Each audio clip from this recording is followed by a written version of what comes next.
What I think would be a good idea and a good preparation for the final exam is I'm going to go through one of these examples, and I'm going to want you to finish it. I'm going to let you go early. I put a link on Facebook to download the Logic Pro. That's the trial version. There's another version floating around that now that I'm recording, I won't talk about, but that's supposed to be the full version where you can save. You can do it with the trial version. It's just that you have to do screenshots and But the one that I wanted you to kind of go through is if you go to simulations and you pull up the silo one. I did the door one last class. The silo one is actually a very interesting one, and I like it. So, and I'm going to kind of start it and explain what it's supposed to do, and then I want you to work on it for a while, and then we'll come back and But what this basically is these are tanks that move along here, and there's a proximity sensor right here. Now, one thing is missing is the start button and the stop button. They don't give you the numbers for them but they're at I:1/0, I:1/1 is where they're at. Is the inputs on that there. So, but the whole idea is this tank flows down through here. There's proximity sensor. You're supposed to stop it, fill the tank up. And there's a level sensor to sense when it's full, and then start the motor again and run that there. I spent about 10 minutes working on this. Now, I should say more than 10 minutes, like 20, 30 minutes, seeing how easy it is to program it, and it looks like it's a very doable project So I'm going to go ahead and I'm going to call this a course project. Is what I'm going to call this. So I think I had on the plan of study, for this course, there's some points set aside for the course project. I decided I'm going to use this for the course project right there. So hopefully no one finds a solution on the internet and cheats on it. I guarantee you, if you do that, that's fine. It's going to hurt you on the final exam, though, because I like to take parts of projects and put them on the final exam. So let me kind of go through here, and let's just go through it and show you how to set this up. And as I said, I'm going to let you go a little early today, but this is actually pretty small the way it is there, but I can move it over a little bit up there. So, first off, I'm going to put the start and the stop and do the motor like I did before, where I can start the motor and stop the motor. So let's just do that one there. So let's start off here we're going to go ahead and put our push button in there. We're going to put our output there. We'll put a branch here.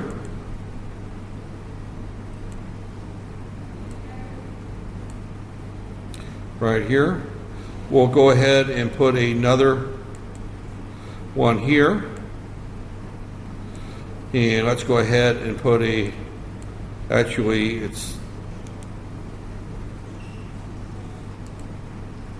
put it up.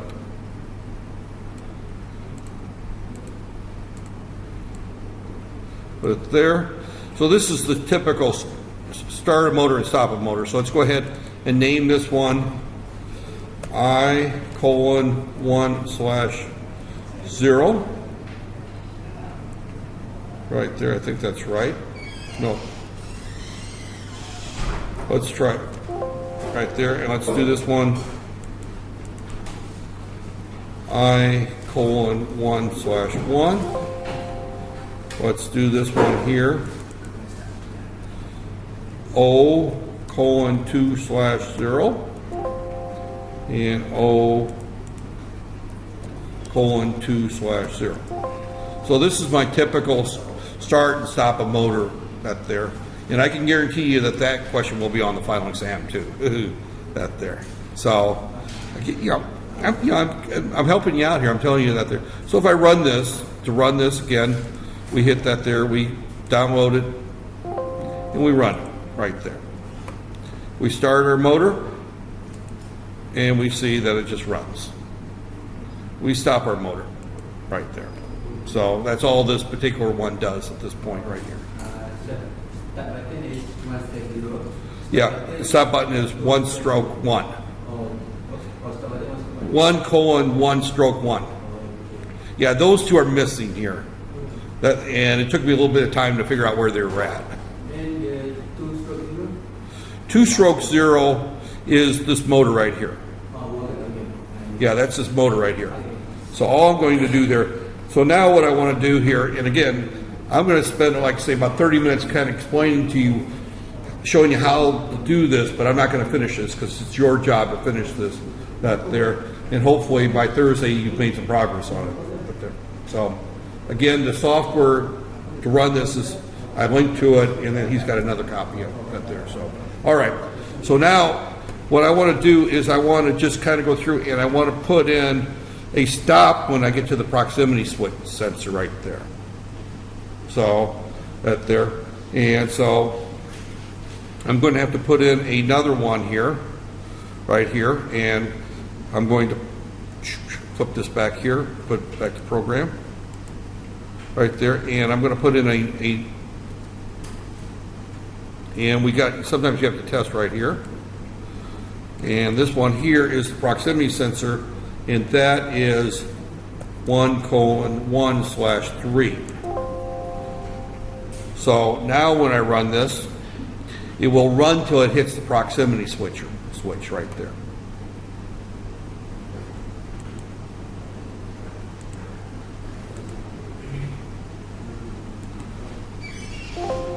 So now if I run this, I start it, and notice it stops. Now I can't restart it because as long as this, because this is active right here, right there, I can't restart it right there. So I've got it stopped at this point right there. So I have to come up with a way of restarting it here in a few minutes. And you're going to have to use a timer is what I've discovered with this. And I'm not going to go through that. I have not gone that far through the problem. I will finish this between now and Thursday, but I want you to finish it. It's good. I'm not going to give you the solution because that there. So, but the goal here is once we get to this here, we want to stop it and we want to fill the tank. Now I could go through here, and while it's stopped, I can go through here. Let me stop this right here. And here's a solenoid valve to fill the tank right here. This is a silo, and I want to fill this tank with whatever product this is. So when it's stopped right here, right there, that's the proximity switch right here is right there. And then I want to fill this right here. So now we've got some work to be done because this is going to be like a garage door opener. I'm going to burn up the factory here in a minute, right there, or flood the factory here. But this is our proximity switcher I:1/3, and this is my solenoid valve right there, O:2/1 right there. So I come back over here and I program this right there, and I run this, and you'll notice that it's filling up the factory, right? And it'll get to some point here, I don't know where. Plant shut down due to escape of product into the plant. So if I run it from here, it runs, stops, and fills up the tank, and then we have to shut the plant down right there. When it gets to the motor, it's we got a problem right there. So okay, right there. So we now need to stop it once it's full, and that's easy enough to do right there. All we do is then we've got the level sensor right there. So when that's full, right there, right there, and I'm not sure exactly whether I want to examine it open or closed, but we'll find that out here in a minute, right there, because this doesn't really tell me, this level sensor, which way is active or low, so it's just guesswork at this point to figure out which one it is. So I'm going to put an active close there.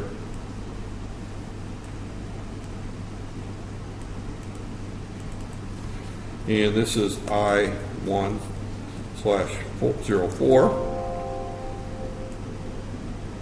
And right there. Okay, that looks like it's, yeah, that looks fine right there. So now if I run this right here, download it, and I run it, I hit the start button, it stops, it fills up, and it shuts off once it's done right there. So as you can see, we're piecemealing toward a solution, because now once it's done, we want it to move again. Now, there's a little bit of a problem, and you have to handle it, and this is where you're going to need to use a timer. Because if I move this right here, and I put in a bypass around this here on the move to tell it to go ahead and move once it's full, that there, it'll start filling up before it, while it's moving. So it's kind of an interesting problem. If I stop this right here, for example, and I put a bypass on here, which I could do right here because this is now blocked right here, right there. If I put in a bypass around that to tell it to start moving, which I'm going to do, right there. Actually, this one's closed. It's this one here is where I would want to put it. Right there. Put another rung down here.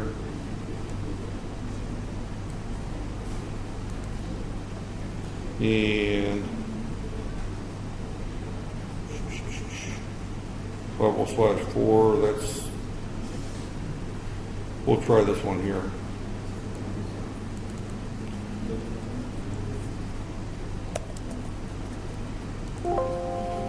Let's see what happens up there.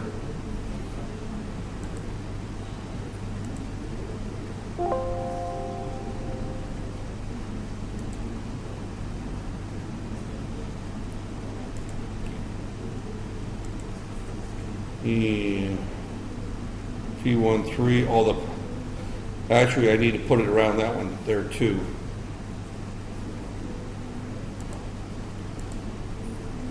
And again, I have not worked through this whole problem, but I'm going to just go ahead and put another leak in it there.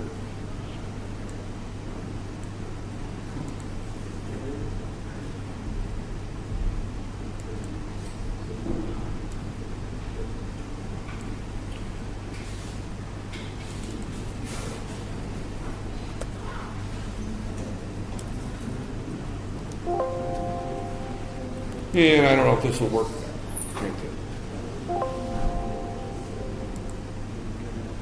And see, now we run into the problem because the proximity switch is so close and the lever sensor is still full, and we continue to fill this up right there. So you're going to have a timer set up in order to hold it for a certain period of time, and then after it's done filling, move on. And not start filling it up again, because the proximity switch will be closed.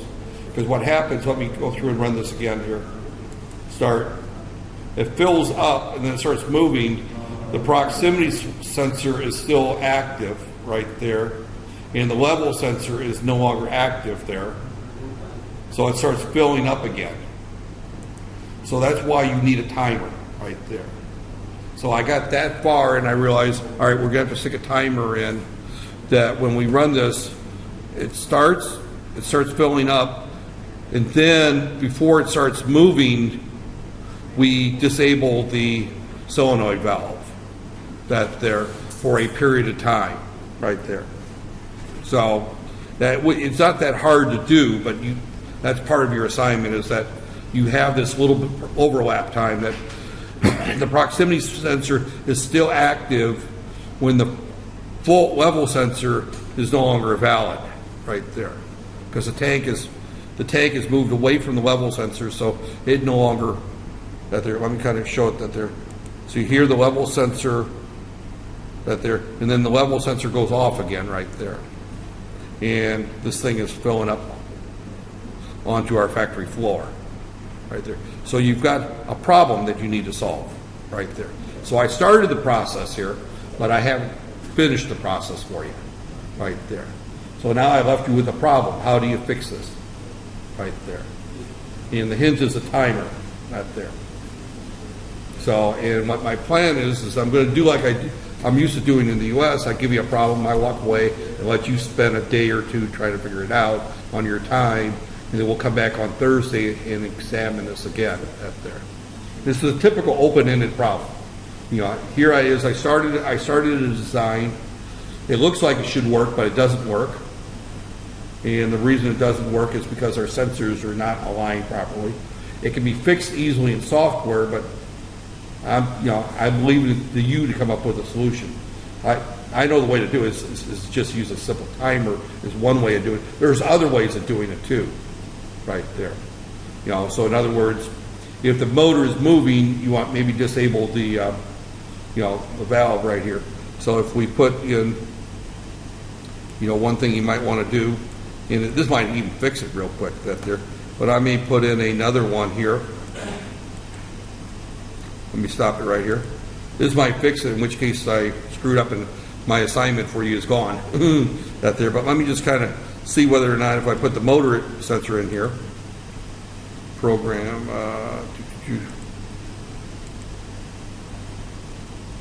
this is the shutoff valve right here.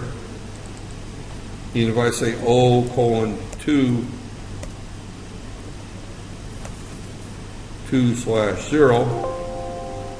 that's not right. O:2/0, right there. If we run this now, this may or may not work. I'm hoping it doesn't because I want you to figure it out, but right here. Now if I run it, I start this thing. Yeah, see, it still does it. So, supposedly, well, and the reason it does it, that didn't fix it, is because as soon as the proximity switch kicked on and that there, the motor shut back off, right there. That's why it didn't fix it. So, I'm thinking you're going to have to set up a small timer to allow this thing to move out of the way in order to, before you start looking at the other sensors. But this is kind of the start there. So that idea did not work. So try different things right there. So there. And as I said, and I think everyone's got access to a laptop, right? Right there. Okay. So, this is one of those things that the software's out there, download it on your laptop, spend a few hours today working on it or tomorrow, and then Thursday evening we'll come back and re-examine this and see where you're at right there. So, today's Tuesday, we meet again Thursday at 3 o'clock. So I'm giving you about a day and a half to look at this and try, I know you got other courses and other things to do, but I'd like for you to at least look at this problem and come up with that there. Normally, if we had a lab, I'd just go in the lab and tell you to do it, but we don't have a lab there. So, and by the way, tomorrow I'm meeting the folks with the robots, and we'll see what's going on with those, but I don't expect anything to change between now and the end of the semester. But I think this is a good problem to look at right there. It's a very interesting problem in terms of this is a real-life type situation where we've got a tank, we've got boxes we need to fill with material, and we want to run this assembly line. We want the motor to run, stop, fill it up, and go on, right there. But there's some tricks to it, right there. And I have not told you how to solve the problem. This is where I want you to think a little bit at there, and this is the engineering part right there. Try different things. Experiment. Come up with a solution. It's actually not a difficult problem, and please don't look up the solution and just plug it in. Fight with it. Because if you just look up the solution, I'm sure it's out on the internet someplace, but you haven't learned how to solve the problem. And it's the problem-solving skills is what I'm trying to get across with this particular assignment. I think it's a neat little assignment right there. You just start it, it stops, and then of course I got to where it starts going again. But the problem is it starts going again. The product line doesn't shut off right there. see, and the product is supposed to shut off as soon as it starts moving again, but it doesn't. And I have to keep the belt moving. And it may be a simple solution. I just didn't see it this morning. But it's a very good project to look at right there. You know, if I look at my other simulations, the bash simulator is a similar type one right there, which I think this one's a little easier for a project right there. This one here is actually an excellent one. I love this one right here, right there. But it's a very complex problem. Because this particular one is kind of slick. I actually have seen it running. There's a YouTube video on how this thing is supposed to look when it's running. But you got different size bottles that fill up. That there, and then you look for cracks. You got a large fill, a small fill. Actually, no, I don't have internet in this room. Right there, but there's a YouTube right there. Actually, I think I put a link to.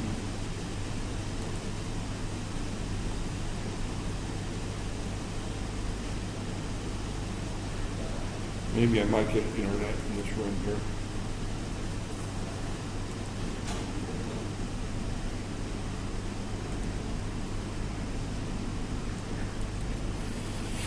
Okay, there it comes up.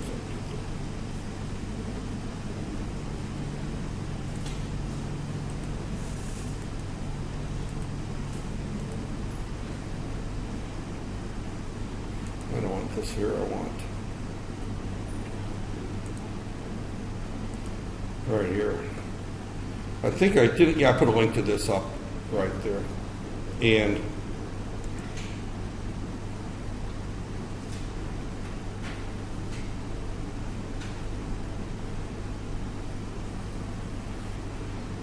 yeah, this is the one that I like right there.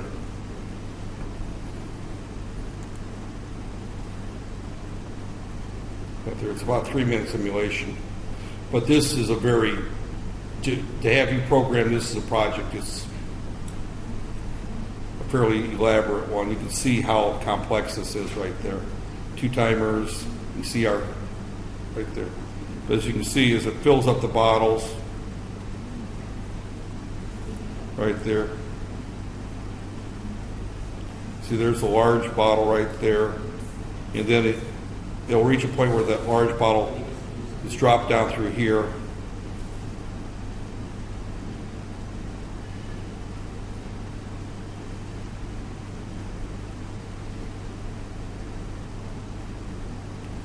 See, right there. And then you've got a cracked bottle right here that gets rejected. Right there. Right there. So it's a, yeah, as this is going, you can see the various ones going. It's a very interesting project, right? It's a very complex one. The one that I gave you is much simpler than this one. Of course, this one here, you've got an idea how it works because you see some of the diagram there. But you can see how nested this is here. You can see our timers being used again right there. So it's a fairly I like this one, but if this was a course of just PLCs and we had 10 weeks of PLCs, then I would probably assign that something similar to that there. But I like this software in terms of simulation. I don't know how easy it is to design these simulation files right there. I'm going to stop at that point right there. Right there. But that there. So I'll probably talk a little bit more out there, the repetitive timer. Right there. I did this one here in class the other day, the cooling example one, right? Give you a big hint. Make sure you understand this one. Right there. This one here is one that I would consider open game for a final exam question. Right there. So All right, that's all I have for today. As I said, it was going to be a short class, because all I was going to do is give you the assignment that there. My guess is that the assignment will probably take you, only 25 minutes to give the assignment. If we had a